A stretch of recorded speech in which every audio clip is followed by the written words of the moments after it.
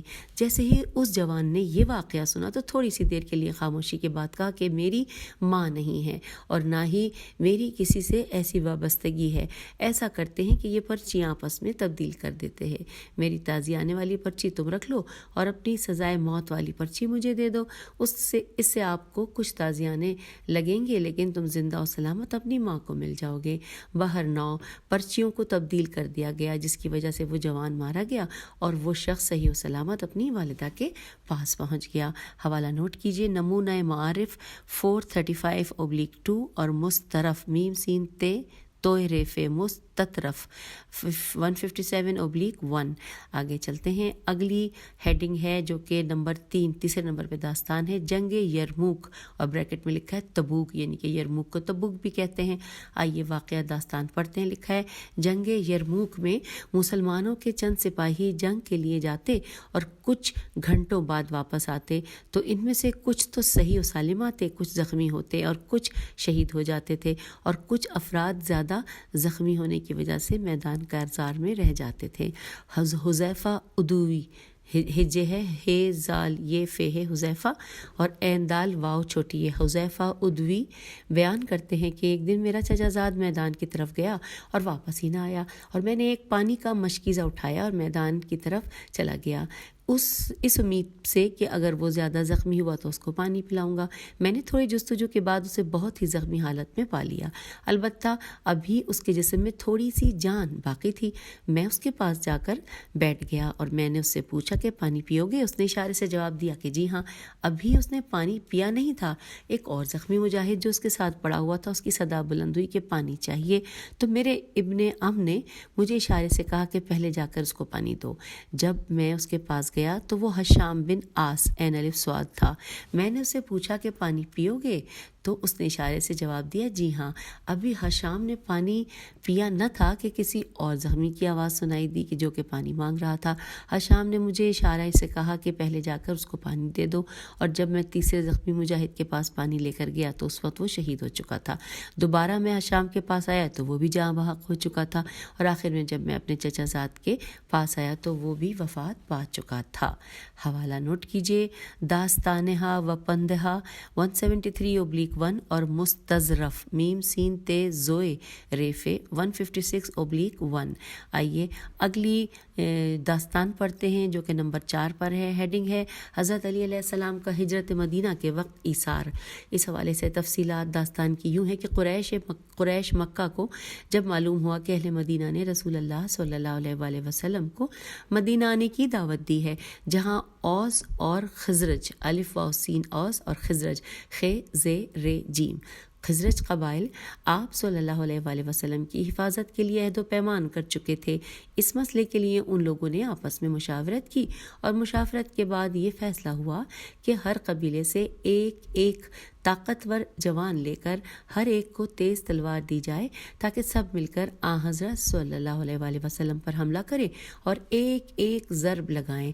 ان کے اس طرح کے کرنے سے حضرت صلی اللہ علیہ وآلہ وسلم کا خون تمام قبائل میں بڑھ جائے گا۔ سب لوگوں نے اس رائے کو قبول کر لیا۔ سب نے مل کر جوانوں کا اور اس رات یعنی یکم ربیع الاول کا انتخاب کر لیا، اور اس نے ان کی اس تدبیر کو بیکار کر دیا، اور حضرت صلی اللہ علیہ وآلہ وسلم کو اس سے آگاہ کر کے حکم دیا کہ آپ صلی اللہ علیہ وآلہ وسلم رات میں نکل جائیں، اور علی علیہ السلام کو حکم دیں کہ حضرمی چادر ہے زوادر میم چھوٹی چادر اوڑھ کر آپ صلی اللہ علیہ وآلہ وسلم کے بستر پر سو جائیں۔ جب حضرت صلی اللہ علیہ وآلہ وسلم نے حضرت علی کو حکم دیا کہ آج رات وہ آپ صلی اللہ علیہ وآلہ وسلم کے بستر پر سو جائیں، اور آپ صلی اللہ علیہ وآلہ وسلم نے مدینہ ہجرت کرنی ہے، تو اس کے جواب میں حضرت علی علیہ السلام نے فرمایا، یا رسول اللہ، کیا میرے سونے سے آپ آپ کی جان بچ سکتی ہے؟ تو پیغمبر اکرم صلی اللہ علیہ وآلہ وسلم نے فرمایا کہ جی ہاں.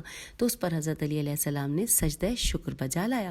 چنانچہ اس کے بعد رسول اللہ صلی اللہ علیہ وآلہ وسلم حضرت علی کو گلے ملے اور خدا کے سپرد کر کے گھر سے روانہ ہو گئے. حضرت جبرائیل علیہ السلام رسول خدا صلی اللہ علیہ وآلہ وسلم کو حفاظت سے گھر سے نکال کر غار ثور تک لے آئے اور حضرت علی علیہ السلام پورے اطمینان سے رسول اکرم صلی اللہ علیہ وآلہ وسلم کے بستر کی طرف گئے اور آن حضرت کی حضرمی چادر جس کو آن حضرت اوڑھا کرتے تھے اوڑھ کر لیٹے رہے. جب وقت آ پہنچا تو ان سب نے حملہ کر دیا. اس وقت امام علی علیہ السلام ان کے سامنے اٹھ کھڑے ہوئے اور انہوں نے حضرت علی علیہ السلام سے پوچھا کہ محمد کہاں ہیں؟ حضرت علی علیہ السلام نے جواب میں فرمایا کہ کیا تم محمد میرے حوالے کر گئے تھے؟ اس کے بعد قریش مکہ وہاں سے نکل کر آپ صلی اللہ علیہ وآلہ وسلم کو ڈھونڈنے لگے. پس امام علی علیہ السلام نے موت اختیار کر کے اپنی زندگی کے ذریعے محمد صلی اللہ علیہ وآلہ وسلم کے لیے اثار کیا اور ان کے بستر پر سو گئے. اللہ تعالیٰ نے اس موقع پر حضرت علی علیہ السلام کی شان میں یہ آیت نازل فرمائی تھی. اور وہ آیت کون سی ہے وہ نوٹ کیجئے. وہ آیت ہے یہاں پر میں آپ کو اس کا حوالہ بتا دیتی ہوں.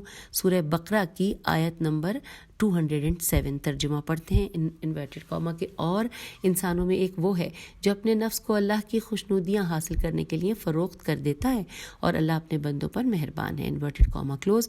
یہ سورہ بقرہ کی آیت نمبر 207 ہم نے پڑھ لی. آگے چلتے ہیں. 5ویں نمبر پر جو داستان ہے اس کا عنوان ہے حاتم طائی کا ایثار. لکھا ہے کہ 1 سال سخت قحط ہوا. جو کچھ لوگوں کے پاس تھا وہ سب ختم ہو گیا اور ان لوگوں کے پاس کھانے کو کچھ بھی نہ تھا. حاتم کی بیوی بیان کرتی ہے کہ ایک رات ہمارے گھر میں کھانے پینے کے لیے کچھ نہیں تھا، یہاں تک کہ ہمیں اور میرے 2 بچوں عدی اور صفانہ، یہ نام ہے، عین دال چھوٹی ہے اور سین فے الف نون ہے، عدی اور صفانہ کو بھوک کی وجہ سے نیند نہیں آتی تھی. حاتم نے عدی کو بہلانا پھسلانا اور میں نے صفانہ کو بہلانا شروع کر دیا، جس کی وجہ سے ان کو نیند آ گئی تھی. عدی اور صفانہ کے سو جانے کے بعد حاتم نے کوشش کی کہ مجھے بھی نیند آ جائے، تو بھوک کی وجہ سے مجھے نیند نہیں آ رہی تھی، لیکن میں نے جان بوجھ کر آنکھیں بند کر دیں تاکہ حاتم یہ سمجھے کہ میں نیند میں ہوں. حاتم نے کئی مرتبہ مجھے آواز دی، میں نے کوئی جواب نہ دیا. حاتم نے سوراخ خیمہ سے بیابان کی طرف نگاہ کی تو اسے کسی انسان کی شباہت سی معلوم ہوئی. جب وہ نزدیک ہوا تو حاتم نے دیکھا کہ وہ ایک عورت تھی جو خیمے کی طرف بڑھی چلی آ رہی تھی. حاتم نے اس سے پوچھا کہ کون ہو؟ عورت نے جواب میں کہا کہ حاتم، میرے بچے بھوک سے بے حال ہیں اور فریاد کر رہے ہیں. حاتم نے اس عورت سے کہا کہ کہاں ہیں تمہارے بچے؟ جاؤ ان کو لے آؤ، خدا کی قسم آج میں انہیں سیر کر دوں گا.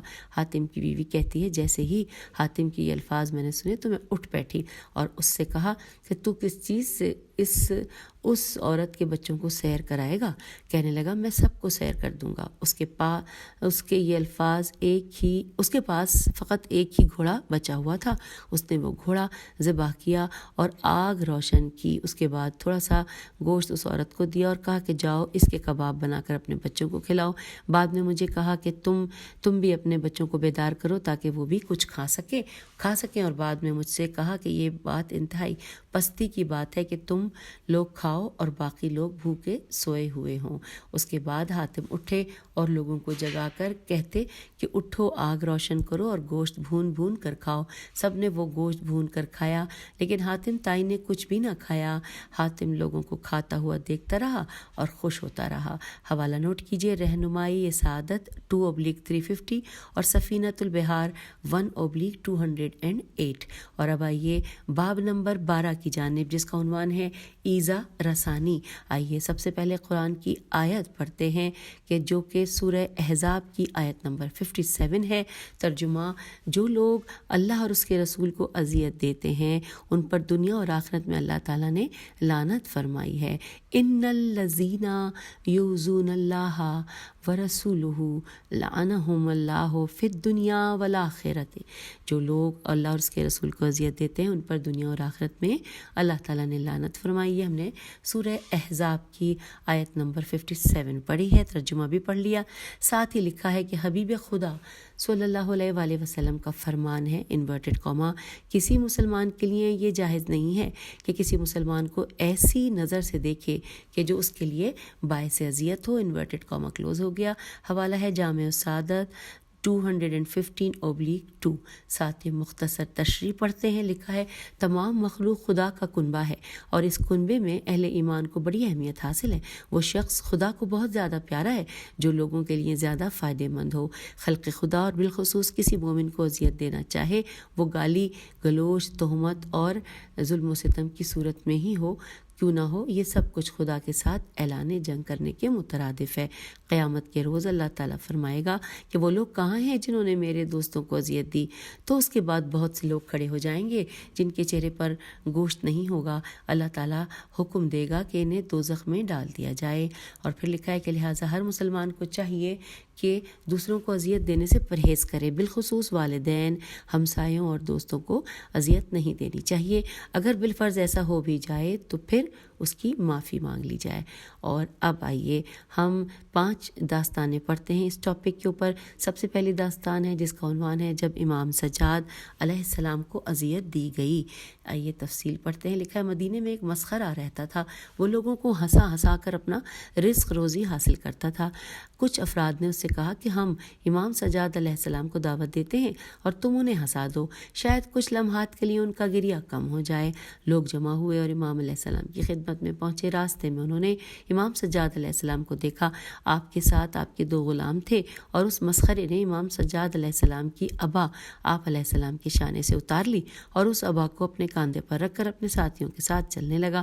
امام علیہ السلام نے پوچھا کہ یہ شخص کون ہے؟ بتایا گیا کہ یہ ایک ایسا شخص ہے جو لوگوں کو ہنسایا کرتا ہے اور اس سے اس کا رزق وابستہ ہے۔ آپ علیہ السلام نے فرمایا کہ اس سے کہہ دو کہ قیامت کے دن اس شخص کو بہت نقصان ہوگا جو اپنی زندگی کو فضولیات میں ضائع کرتے ہیں۔ تو پھر آگے لکھا ہے کہ امام علیہ السلام کے کلام کا اس شخص پر اتنا اثر ہوا تھا کہ پھر اس نے اپنی زندگی میں کبھی کوئی ناشائستہ حرکت نہیں کی تھی جس سے لوگوں کو اذیت ہو۔ اس طرح سے وہ ہدایت پا گیا۔ حوالہ نوٹ کیجیے، درس اخلاق صفحہ نمبر 120 اور امالی شیخ مفید صفحہ نمبر 128۔ دوسرے نمبر پہ ہیڈنگ ہے قارون و موسیٰ۔ آئیے پڑھتے ہیں۔ لکھا ہے قارون کے متعلق مروی ہے کہ وہ حضرت موسیٰ علیہ السلام کا قریبی رشتہ دار تھا۔ بعض مورخین اسے حضرت موسیٰ علیہ السلام کا چچا زاد بھائی اور بعض نے خالہ زاد بھائی بیان کیا ہے، اور وہ حضرت موسیٰ علیہ السلام کی بہن حضرت کلثوم کا منگیتر بھی بیان کیا جاتا ہے۔ یہ پہلے بے حد غریب تھا۔ حضرت موسیٰ علیہ السلام سے اس نے درخواست کی کہ اسے کوئی عمل یا ورد تعلیم دیں تاکہ اللہ تعالیٰ اسے وسیع رزق عطا فرمائے۔ آپ نے اسے وظیفہ تعلیم فرما دیا، جس کا اثر یہ ہوا کہ اس کے پاس دولت کے ڈھیر جمع ہو گئے اور اس کے خزانوں کی چابیاں بہت سے اونٹوں پر لادی جاتی تھیں۔ جب وہ اپنے نوکروں اور خادموں کے ساتھ محل سے برآمد ہوتا تو لوگوں کے منہ سے بے ساختہ یہ دعا نکلا کرتی تھی کہ اللہ ہمیں بھی قارون کی طرح دولت مند بنائے۔ اور پھر جب زکوٰۃ کا حکم آیا اور جناب موسیٰ علیہ السلام نے قارون سے زکوٰۃ کی ادائیگی کا مطالبہ کیا تو اس نے اپنے بخل کی وجہ سے زکوٰۃ دینے سے انکار کر دیا۔ جب حضرت موسیٰ علیہ السلام نے اسے رعایت دیتے ہوئے فرمایا کہ تو 1000 گوسفند میں سے ایک گوسفند اور 1000 دینار سے صرف 1 دینار بطور زکوٰۃ دے دے تو بھی قابل قبول ہے، قارون نے مجبور ہو کر یہ مقدار تسلیم کر لی۔ جب گھر آیا اور اس نے اپنی جائیداد کا حساب لگایا تو اسے اپنی جائیداد کا 1000واں حصہ بھی بہت زیادہ لگا اور اسے اس کے فطری بخل نے 1000واں حصہ ادا کرنے سے بھی روک دیا۔ اور پھر اس نے اپنے دوستوں کو بلا کر کہا کہ اب تک جو کچھ موسیٰ نے کہا ہم ان کا کہنا مانتے آئے، لیکن اب پانی سر سے اوپر ہو چکا ہے۔ موسیٰ علیہ السلام اب ہماری جائیداد کا بھی ہم سے ایک حصہ لینا چاہتا ہے اور یہ چیز ہمارے لیے ناقابل برداشت ہے۔ اس کے لیے تم لوگ کوئی طریقہ سوچو۔ قارون کے دوستوں نے اس سے کہا کہ ہم کچھ نہیں کہتے، آپ ہمارے بزرگ ہیں، جیسا مناسب ہو کر لیں۔ قارون نے کہا کہ فلاں بدکار عورت کو بلاؤ، میں اسے کچھ رقم دے کر موسیٰ علیہ السلام پر تہمت لگاتا ہوں تاکہ موسیٰ علیہ السلام ہمیشہ کے لیے بدنام ہو جائیں اور ہمیں کسی طرح کا حکم دینے کے قابل ہی نہ رہیں۔ بدکار عورت آئی، قارون نے اسے 1 لاکھ دینار دینے کا وعدہ کیا اور اس کے ساتھ یہ وعدہ بھی کیا کہ اگر اس نے موسیٰ پر تہمت لگائی تو وہ اس سے شادی شادی کر لے گا۔ دوسرے دن حضرت موسیٰ علیہ السلام اپنے گھر سے برآمد ہوئے اور میدان میں پہنچ کر انہوں نے واعظ و نصیحت شروع کر دی، اور آپ نے اپنے واعظ میں ارشاد فرمایا کہ میں چور کے ہاتھ قلب کر دوں گا، جو کسی پر افطرا باندھے اسے اس 80 کوڑے سزا دوں گا، جو کنوارا زنا کا مرتکب ہوگا اسے اس 80 کوڑے، اور جو شادی شدہ زنا کا مرتکب ہوگا اسے سنگسار کر دوں گا۔ اس مجمع میں قارون موجود تھا۔ اس نے کھڑے ہو کر کہا کہ جناب، اگر یہ جرم آپ سے بھی صادر ہو تو بھی اس کی سزا یہی ہے؟ تو حضرت موسیٰ علیہ السلام نے فرمایا بے شک میرے لیے بھی یہی سزا ہے۔ قارون نے کہا لیکن بنی اسرائیل میں تو یہ مشہور ہے کہ آپ بریکٹ میں لکھا ہے نعوذ باللہ آپ نے زنا کیا ہے۔ حضرت موسیٰ علیہ السلام نے کہا کہ خوب سوچ کر بات کرو، کیا میں نے زنا کیا ہے؟ قارون نے کہا جی ہاں، اور اپنے نوکروں کو حکم دیا کہ فلاں عورت کو میدان میں لے کر آؤ۔ عورت میدان میں آئی۔ حضرت موسیٰ علیہ السلام نے عورت سے کہا کیا جو الزام قارون مجھ پر لگا رہا ہے یہ درست ہے؟ اس وقت عورت نے دل میں سوچا کہ میرے لیے بہتر یہی ہے کہ سچ بات کہہ دوں اور نبی کو اذیت نہ دوں۔ یہ سوچ کر اس عورت نے کہا کہ قارون جھوٹا ہے اور اس نے مجھے 1 لاکھ دینار کا لالچ دیا ہے تاکہ میں آپ علیہ السلام پر تہمت لگا سکوں۔ عورت کا یہ بیان سن کر قارون بہت شرمندہ ہوا اور شرمندگی سے اس نے سر جھکا لیا۔ حضرت موسیٰ علیہ السلام نے عزت نفس سلامت رہنے پر اللہ تعالیٰ کا شکر ادا کیا، 2 رکعت نماز شکرانہ ادا کی، اور نماز پڑھنے کے بعد انہوں نے رو رو کر بارگاہ قدس میں عزت میں عرض کی کہ خدایا تیرا دشمن مجھے رسوا کرنا چاہتا ہے، آج مجھے اس پر غلبہ عطا فرما۔ اللہ تعالیٰ کی طرف سے وحی ہوئی کہ ہم نے زمین کو تمہارا مطیع بنا دیا ہے، تم زمین کو جو بھی حکم دو گے زمین اس کی تعمیل کرے گی۔ پھر حضرت موسیٰ علیہ السلام نے بنی اسرائیل کی طرف رخ کیا اور فرمایا کہ جس طرح سے اللہ نے مجھے فرعون اور آل فرعون پر غلبہ دیا تھا، اسی طرح سے اس نے مجھے قارون اور اس کے ساتھیوں پر بھی غلبہ عنایت کیا ہے۔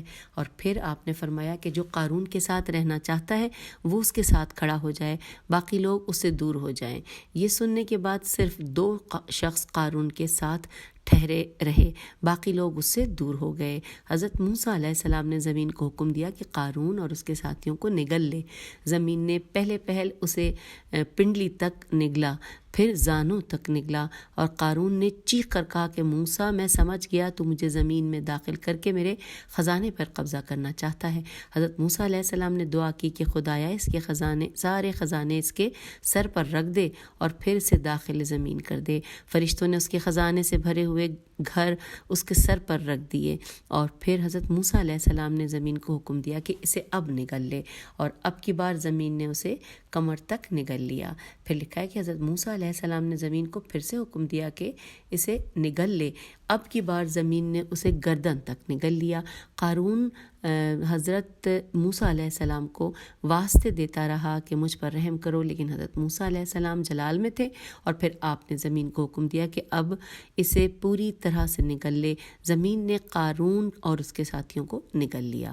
جب بنی اسرائیل نے قارون کا یہ حشر دیکھا تو کہا خدا کا شکر ہے کہ اس نے ہمیں قارون جیسی دولت نہیں دی، ورنہ ہمارا حشر بھی قارون جیسا ہوتا۔ قارون کے اس واقعے کے بعد حق سبحانہ نے موسیٰ علیہ السلام کو وحی فرمائی کہ موسیٰ تم بہت بڑے سخت دل ثابت ہوئے، قارون نے آپ کو بڑے واسطے دیے لیکن تم نے اس پر رحم نہ کیا۔ مجھے اپنی عزت و جلال کی قسم، اگر قارون مجھے 1 مرتبہ بھی پکار لیتا تو میں اسے نجات دے دیتا۔ اور یہاں پر حوالہ ہے حکایات تہائی شین یہ نون دال شیندنی، جلد نمبر 5 صفحہ نمبر 122، اور بہار الانوار 13 صفحہ نمبر 253۔ اب تیسرے نمبر پہ ہیڈنگ ہے داستان کی کہ مومن کو اذیت دینا حرام ہے۔ لکھا ہے حسن بن ابی لا لام این لام الف بیان کرتے ہیں کہ ایک مرتبہ میں 20 اشخاص کو لے کر مکے کی طرف روانہ ہوا۔ جس مقام پر ہم رکتے تو میں اپنے ہم سفر اشخاص کے لیے ایک گوسفند ذبح کرتا، حتیٰ کہ ہم امام جعفر صادق علیہ السلام کے حضور حاضر ہوئے۔ امام علیہ السلام نے مجھ سے فرمایا کہ وائے ہو تم پر اے حسن، تم مومنین کو ذلیل کرتے ہو اور ان کو اذیت دیتے ہو۔ میں نے عرض کی مولا میں خدا کی پناہ چاہتا ہوں، میں ایسا سوچ بھی نہیں سکتا۔ امام جعفر صادق علیہ السلام نے فرمایا کہ تم ہر منزل پر اپنے ہم سفر لوگوں کے لیے ایک گوسفند ذبح کرتے رہے ہو۔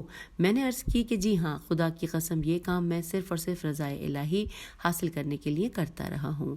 امام علیہ السلام نے فرمایا کیا تم نہیں جانتے کہ ان میں سے بعض ایسے افراد بھی ہیں جن کی یہ خواہش ہے کہ خدا ان کو بھی تیرے جیسا مالدار بنا دے اور وہ بھی تیری طرح سے راہ خدا میں خرچ کریں؟ تم ان کی خدمت کرتے ہو اور وہ اس خدمت کو دیکھ کر شرمندگی محسوس کرتے ہیں۔ میں نے عرض کیا میں توبہ کرتا ہوں اور کبھی بھی ایسے کسی کو اذیت نہ دوں گا۔ اور پھر امام علیہ السلام نے ارشاد فرمایا کہ خدا کے نزدیک 7 آسمان اور 7 زمینوں، فرشتوں اور جو کچھ بھی اس دنیا میں ہے ان سب سے زیادہ مومن کی حرمت ہے۔ اور یہاں پر مکمل ہوا یہ واقعہ داستان۔ حوالہ نوٹ کیجئے، حوالہ ہے میم واو نون ہے مونا معارف 2/453 اور لٹالی الخبار لام ٹے الف لام چھوٹی ہے اور الف لام الف لٹالی الخبار صفحہ نمبر 135۔ یہ اب تک میں نے اس کا نام پہنچایا۔ مشکل تو ہے یہ نام، لیکن کیونکہ ہم نے عام طور پہ نہیں سنے نا، اس لیے ہمیں مشکل لگ رہے ہیں، لیکن جو لوگ جانتے ہوں گے ان کے لیے یہ آسان ہوں گے، بلکہ وہ سوچیں گے کہ شاید میں غلط پڑھ رہی ہوں، اسی لیے میں ہجے کر دیتی ہوں۔ آئیے آگے چلتے ہیں۔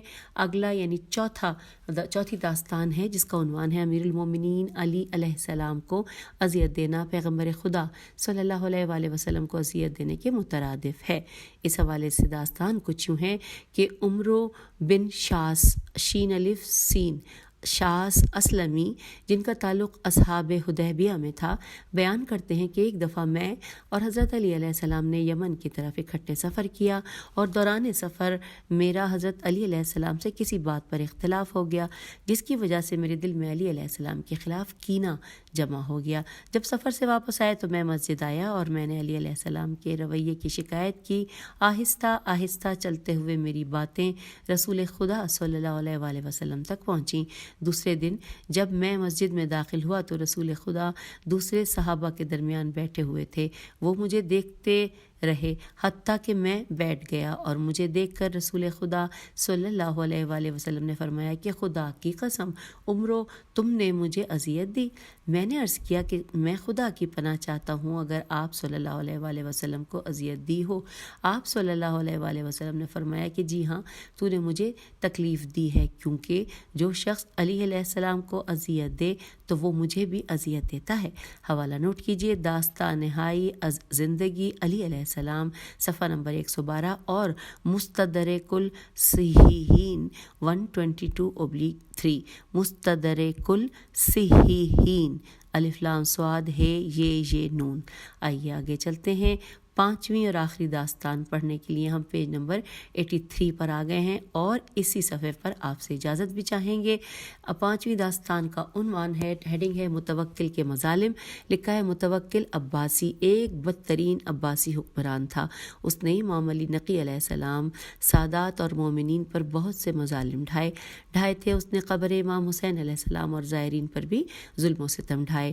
متوکل کی طرف سے مدینے کا گورنر عبداللہ ابن محمد تھا۔ اس لعین نے امام علی نقی علیہ السلام پر اتنے ظلم ڈھائے کہ مولا نے اس کے مظالم سے تنگ آ کر متوکل کو خط لکھا۔ کچھ عرصے بعد متوکل نے جبراً امام علیہ السلام کو مدینے سے سامرہ بلوا لیا۔ وہاں اس نے امام کی توہین کرنی چاہی۔ ایک شب متوکل نے اپنے دربان سعید کو طلب کر کے کہا کہ تم سیڑھی لے کر امام کے گھر کے ساتھ رکھ کر اس سیڑھی کے ذریعے امام کے گھر داخل ہو کر وہاں سے سارا اسلحہ اور مال لے آؤ۔ متوکل نے کچھ ترکی افواج کے دستے امام علیہ السلام کے گھر کی طرف روانہ کیے، جو امام کو گرفتار کر کے متوکل کے دربار میں لے آئے۔ جس وقت امام علیہ السلام کو متوکل کے دربار میں لایا گیا، وہ اس وقت شراب نوشی میں مصروف تھا۔ اس نے امام علیہ السلام کو نعوذ باللہ شراب کی پیشکش کی۔ میں نے اس سے کہا کہ مجھے کچھ اشعار سنائیں، اور پھر اس کے بعد ایک اور مرتبہ متوکل نے امام علیہ السلام کو اپنے دربار میں بلوایا اور اس کے ساتھ ہی اپنے 4 غلاموں غلاموں کو حکم دیا کہ جیسے ہی امام علیہ السلام دربار میں آئیں تو وہ ان پر تلواروں سے حملہ آور ہو جائیں۔ جیسے ہی امام علیہ السلام دربار میں آئے تو ان 4 غلاموں نے مولا علیہ السلام پر تلواروں سے حملہ کر دیا۔ آپ علیہ السلام نے اعجاز امامت سے ان کا حملہ ناکام بنا دیا۔ 237 ہجری میں متوکل نے روضہ امام حسین علیہ السلام اور نزدیکی مکانات مسمار کر کے وہاں کھیتی باڑی شروع کرا دی اور حکم دیا کہ جو بھی شخص حضرت امام حسین علیہ السلام کے روضے کی زیارت کے لیے آئے تو اس کے ہاتھ پاؤں کاٹ دیے جائیں۔ عمر بن فرج جو مکہ اور مدینہ کا متوکل کی طرف سے گورنر تھا، متوکل نے اس کو حکم دیا کہ لوگوں کو منع کر دو کہ کوئی بھی شخص سادات کی مدد اور اعانت نہ کرے، جس کے نتیجے میں سادات بہت پریشان ہو گئے۔ ان پابندیوں کے باعث علوی خاندان بہت ہی مشکلات کا شکار ہو گیا۔ علوی کی جو عین سے ہے، عین لام واو چھوٹی ہے۔ پھر لکھا ہے حالت یہاں تک جا پہنچی کہ خاندان کی خواتین کے پاس کوئی سالم لباس تک نہ تھا جس کو پہن کر وہ نماز ادا کر سکتی۔ 5 بیویوں کے پاس ایک لباس تھا جنہیں وہ باری باری پہن کر نماز ادا کرتی تھیں۔ متوکل نے متواتر اہل بیت کرام کو اذیتیں دیں۔ آخر کار اس کے اپنے ہی بیٹے منتصر میمنون سوادرے نے تلوار کا وار کر کے اس کو واصل جہنم کر دیا۔ حوالہ ہے منتہی الامال 378 سے لے کر 383/2۔ تو یوں ہم نے دونوں ابواب کو مکمل کیا صفحہ نمبر 83 تک، اور اب آپ سے اجازت چاہوں گی۔ اگلی نشست میں اس سے آگے مزید جانیں گے۔ خدا حافظ، فی امان اللہ۔